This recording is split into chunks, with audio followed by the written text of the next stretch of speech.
The key reason for studying Bond, as opposed to other spy fiction stories from the era, is that the novels were, for a long time, and this is quite remarkable, as far as I can tell, the only cultural products to discuss the CIA directly and even to refer to the agency by its real name.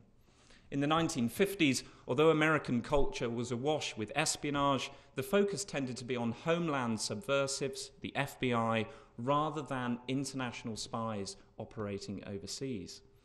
In the early to mid-1960s, when writers and filmmakers finally did shift their attention away from domestic espionage to consider overseas intelligence organizations, there was a great deal of tiptoeing around the subject of the agency, fearful of retributions from the US government at whose whim they were able to operate.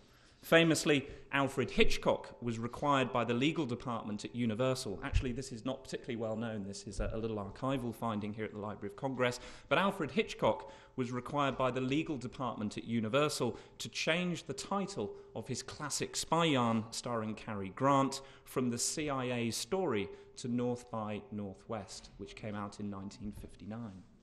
As a Briton, however, Fleming was able to buck the trend, publishing his accounts outside of the jurisdiction of US controls. He could pretty much say what he liked about the agency. And it was not until the mid to late 1960s, when deference to government agencies began to crumble against the backdrop of the Vietnam War, that US popular culture in the round would follow the Fleming formula and discuss the CIA unencumbered.